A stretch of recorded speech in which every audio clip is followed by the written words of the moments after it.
नवरात्रि का पहला दिन माँ दुर्गा के शैलपुत्री स्वरूप को समर्पित है।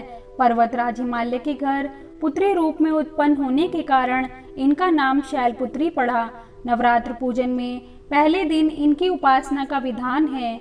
आइए जानते हैं माँ शैलपुत्री के स्वरूप के बारे में। माँ दुर्गा के पहले स्वरूप माँ शैलपुत्री को सौभाग्य और शांति की देवी माना जाता है। ऐसी मान्यता है कि उनकी पूजा से सभी सुख प्राप्त होते हैं और मनवांछित फल की प्राप्ति भी होती है। साथ ही माँ शैलपुत्री हर तरह के डर और भय को दूर करती हैं और देवी माँ की कृपा से व्यक्ति को यश, कीर्ति और धन की प्राप्ति होती है। माता के इस रूप में उनके दाहिने हाथ में त्रिशूल और बाएं हाथ में कमल का फूल है। माँ शैलपुत्री नंदी बैल पर सवार होकर संपूर्ण हिमालय पर विराजमान मानी जाती हैं, इसलिए उन्हें वृषोरूढ़ा भी कहा जाता है। चलिए नवरात्र के पहले दिन की व्रत कथा शुरू करते हैं। माँ शैलपुत्री की कथा। एक बार प्रजापति दक्ष ने एक बहुत बड़ा यज्ञ किया। इसमें उन्होंने सारे देवताओं को अपना अपना यज्ञ भाग प्राप्त करने के लिए निमंत्रित किया, किंतु शिवजी को उन्होंने इस यज्ञ में निमंत्रित नहीं किया।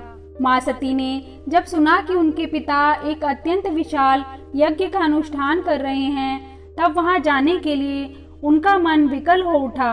अपनी यह इच्छा उन्होंने शिवजी को बताई। सारी बातों पर विचार करने के बाद उन्होंने कहा, प्रजापति दक्ष किसी कारणवश हमसे रुष्ट हैं। अपने यज्ञ में उन्होंने सारे देवताओं को निमंत्रित किया है, उनके यज्ञ भाग भी उन्हें समर्पित किए हैं, किंतु हमें जानबूझकर नहीं बुलाया है, कोई सूचना तक नहीं भेजी है।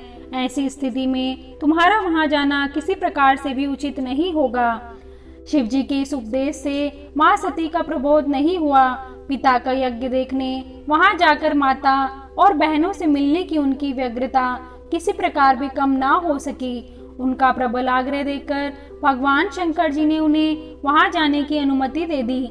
माँ सती ने पिता के घर पहुंचकर देखा कि कोई भी उनसे आदर और प्रेम से बातचीत नहीं कर रहा है।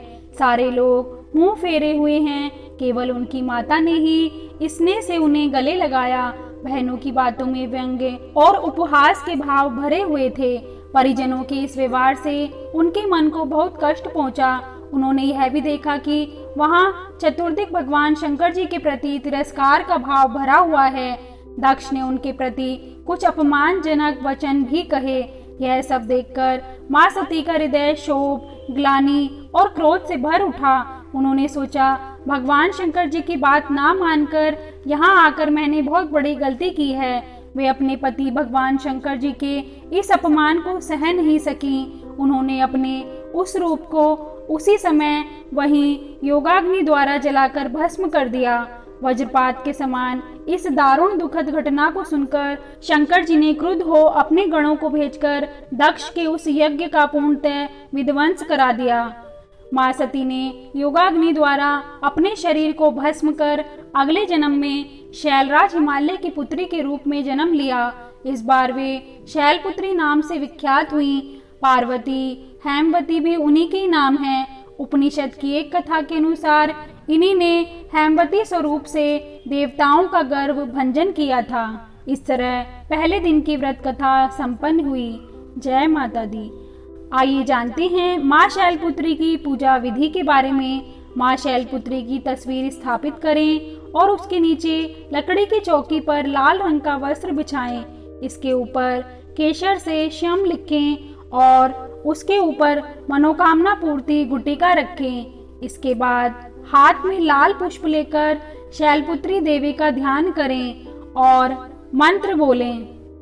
ओम ऐं ह्रीं क्लीं चामुंडाय विच्चे ओम शैलपुत्री देव्ये नमः। मंत्र के साथ ही हाथ के पुष्प मनोकामना गुटिका व माँ की तस्वीर के ऊपर अर्पित कर दें। इसके बाद भोग प्रसाद अर्पित करें और माँ शैलपुत्री के मंत्र का जाप करें। यह जब कम से कम 108 बार होना चाहिए और मंत्र है ओम शम शैलपुत्री देव्ये नमः। मंत्र संख्या पूर्ण होने के बाद माँ के चरणों में अपनी मनोकामना को व्यक्त करके माँ से प्रार्थना करें और श्रद्धा से आरती कीर्तन करें। चलिए जानते हैं माँ की उपासना का मंत्र कौन सा होता है। वंदे वांछित लाभाय चंद्रार्ध कृत शेखराम वृषारूढ़ाम शूलधराम शैलपुत्रीम यशस्विनीम। आइए जानते हैं माँ शैलपुत्री को कौन सा भोग लगाना चाहिए। माँ शैलपुत्री के चरणों में गाय का घी अर्पित करने से भक्तों को आरोग्य का आशीर्वाद मिलता है और उनका मन एवं शरीर दोनों ही निरोगी रहते हैं। दोस्तों, अगर आपको हमारी वीडियो पसंद आई हो तो कमेंट करके जय माता दी अवश्य लिखें और हमारे चैनल को सब्सक्राइब करना ना भूलें। Thank you.